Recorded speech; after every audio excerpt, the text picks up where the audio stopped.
This episode of the Children's Literature Podcast is brought to you by the first day of school after the holidays. The first day of school. Listen, do you hear that? That's right. It's nothing. You hear nothing because the kids aren't here. They're at school.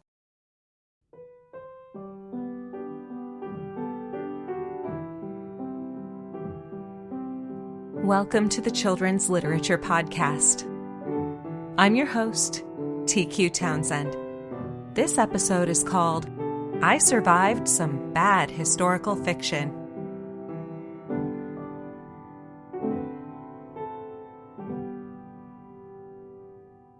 Last year, I featured children's writers who are from Leicestershire, which is the county of England that I live in. That whole experience was so worthwhile. Each month, I learned more than I could have imagined, and I made some really wonderful new acquaintances on the way. This year, I wanted to do something similar, where at least once a month I do an episode that follows a theme through the year. And I've chosen to look at works of historical fiction for children. My undergraduate degree's in history, and I'm a huge fan of mixing subjects while teaching them. For example, if you want kids to remember things about old battles, teach them the songs composed to remember them.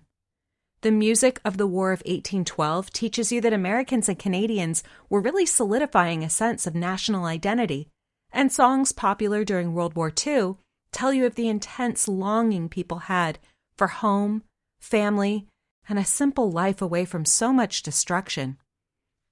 Historical fiction can be a great way to take distant, abstract events from the past and make them not just relatable but relevant to young readers.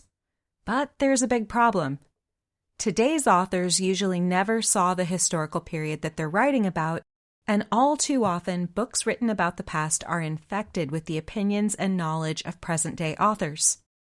I plan to mostly feature outstanding works of historical fiction this year, but I thought it was important to start off with an example of what authors should not do when writing in this genre.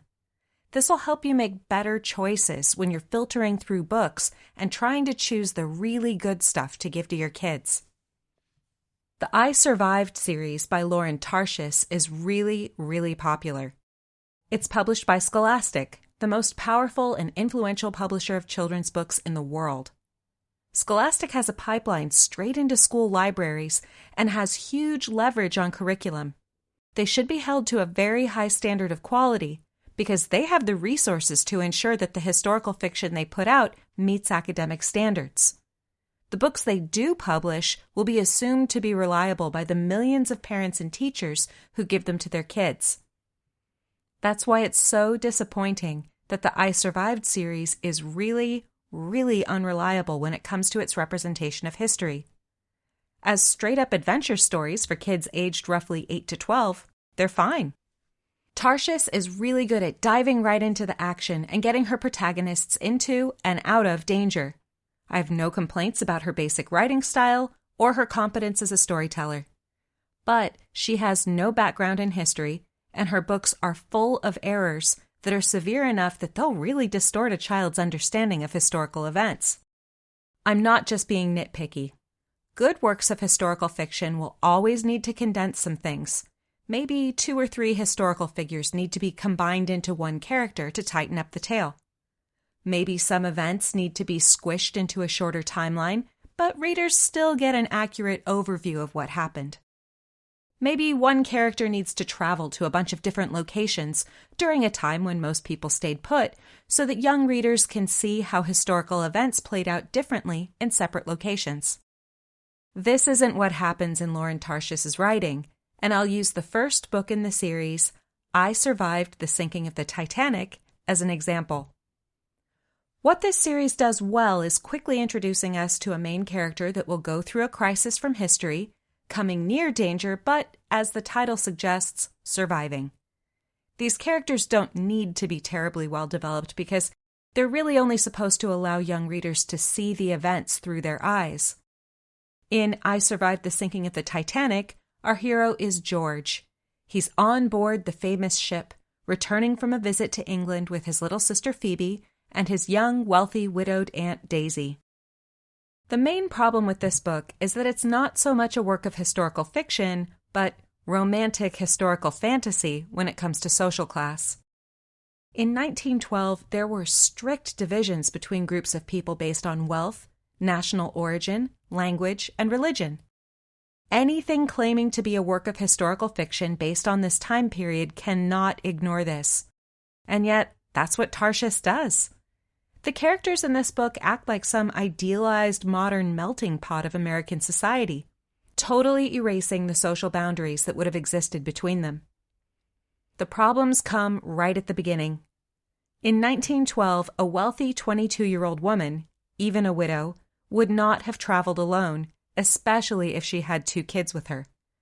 These first-class passengers would have at least been accompanied by a maidservant. She would have helped Aunt Daisy dress and style her hair, as well as look after the children while she attended evening meals and events. In fact, if Aunt Daisy's as wealthy as it's implied, she might have had a maidservant for herself and a nanny to look after the kids. The family group also would have certainly traveled with a manservant to carry their heavy things and provide general security for themselves and their property. The servants would have addressed Daisy and the children with titles like Ma'am, Mr., and Miss. The book is short, so if there's no time to really develop such characters, then fine. But it would have taken only a few extra lines to mention that these first-class passengers would have had servants that were socially beneath them. This same problem repeats when, on board the ship, George befriends an Italian immigrant kid from 3rd class who only knows a few words of English. First-class and third-class passengers would not have had access to the same areas of the Titanic. Even if George did cross paths with this kid, either he would have known to ignore someone below his social status, or his aunt and nanny would have reminded him to do so. At the end of the book, Aunt Daisy ends up marrying Marco, the widowed father of the Italian boy. This book is meant to be giving a summary of the sinking of the Titanic and giving a glimpse into the people of 1912. Aunt Daisy's a wealthy Anglo-American, and with her English surname, she's almost certainly Protestant.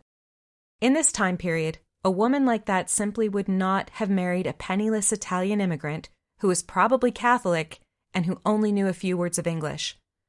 Such a couple would have been without any place to belong in New England society at that time. The author blatantly romanticizes the idea of the American melting pot. While social snobbery is of course awful, and I'm very glad that it's melted away over time, it did exist in 1912. Showing that would have been not just accurate, but interesting. I bet most kids today don't realize how uncommon it was for people of different religions to get married back then. So addressing that in the relationship between Aunt Daisy and Marco would have allowed young readers to learn something about society in the past. Or perhaps George could have been scolded for attempting to befriend a kid from 3rd class. But then as the ship sinks, the first-class passengers learn how little social distinctions matter when it comes to saving human lives. The other area the book really fails is in its description of the actual sinking of the Titanic. This is the most famous shipwreck in history.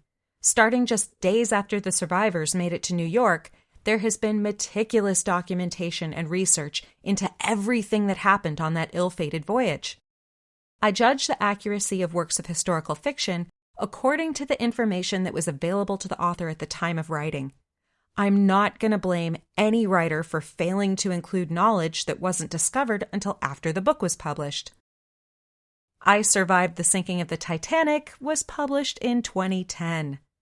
This means that Lauren Tarshis had the benefit of 98 years' worth of research, and yet she perpetuates easily disproven myths and even fabricates outright lies about the night the Titanic sank.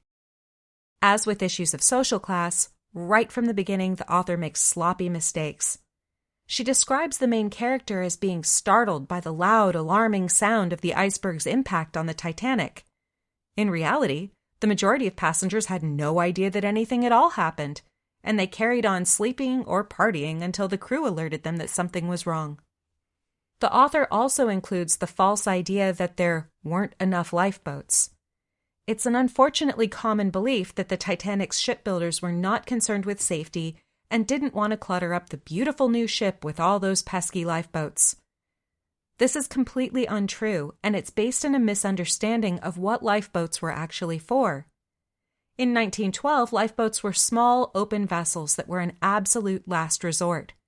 They often tipped over while they were being lowered from ships, and if passengers survived the terrifying journey down to sea, they were pretty likely to be swamped by rough waters. When a ship was in distress, passengers often stood a better chance of survival if they stayed on the big ship as long as possible. Lifeboats were really only good for ferrying passengers from a damaged ship to a rescue ship, which was why safety standards of the day didn't require enough seats for every passenger all at once. No ship's captain would have put passengers into boats and shoved them into the sea without anywhere to go, unless there was absolutely no other option. In fact, the Titanic had more lifeboats than what was required at the time, and the reason most of its boats launched with lots of empty seats was that passengers didn't want to risk getting into tiny boats on a pitch-black night to do a terrifying drop into freezing cold water with no idea of where they were headed. The Titanic had used its radio to call for help, and passengers had good reason to believe that the ship would stay afloat until help came. Only when a rescue ship was in sight would they risk the danger of getting into a lifeboat.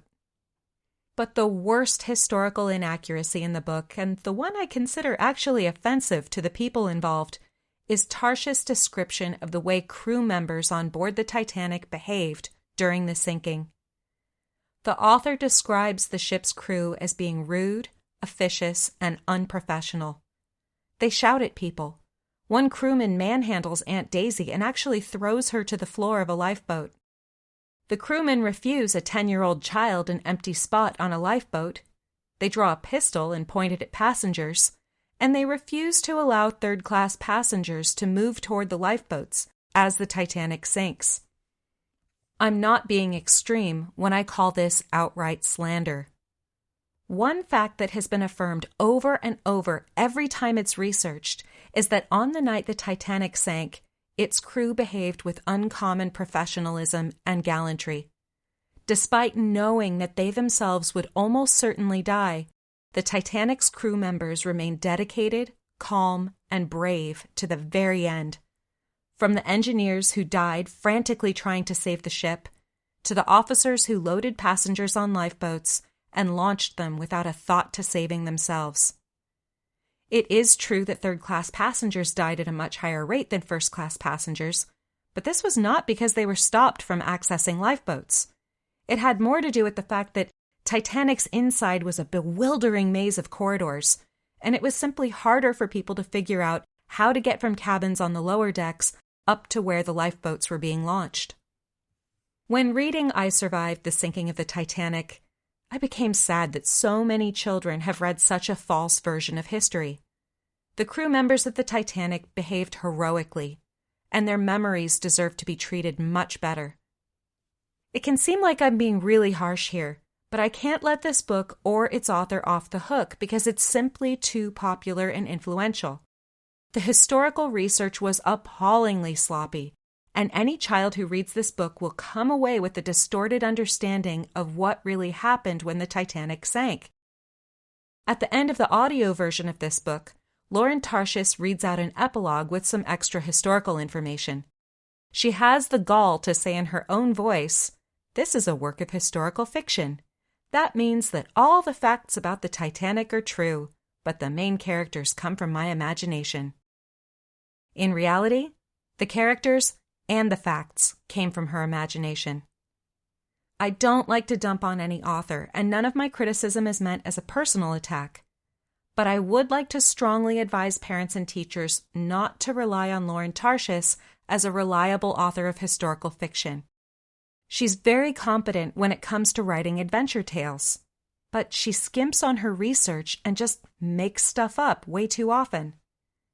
I've used I Survived the Sinking of the Titanic as the main example here, but I've read other books in the series, and they're also full of errors. The book I Survived the Nazi Invasion 1944 describes Danish Jews as being evacuated across the Black Sea. They were in fact evacuated across a small strait that connects the North Sea and the Baltic Sea. This location is over 1,000 miles from the Black Sea. If you're going to have kids read anything in the I Survived series, then just make sure they do it for the fun of reading a nice adventure story. Be sure to tell young readers ahead of time that they should not count on these books to teach them about actual history. Another option would be to give the kids the books to read, but then give them the task of finding these errors. Really, though, I think you're better off finding something else for kids to read. It's impossible to learn from the past unless you understand it with as much accuracy as possible. I hope that by presenting the problems in the I Survived series by Lauren Tarshis, I've helped you think about how tricky this genre is. Good historical fiction can bring the past to life and help children have a richer, deeper understanding of events from long ago. But bad historical fiction can leave kids with a faulty foundation for future learning, in which they'll not just view history through a distorted lens, but they'll also pass on those distortions to others. In the future, I'll have a much nicer time telling you about books that do a better job of fictionalizing the past, but I felt it was important to start off our exploration of history with an example of what not to do. The study of history and the enjoyment of historical fiction is one of the most rewarding educational experiences a kid can have. I hope this year I can help you get off on the right foot when planning what you and your kids will read together. You've been listening to the Children's Literature Podcast. Please subscribe and give the show a rating. Send comments to letters@childrensliteraturepodcast.com. I'm your host, TQ Townsend. Thanks for listening.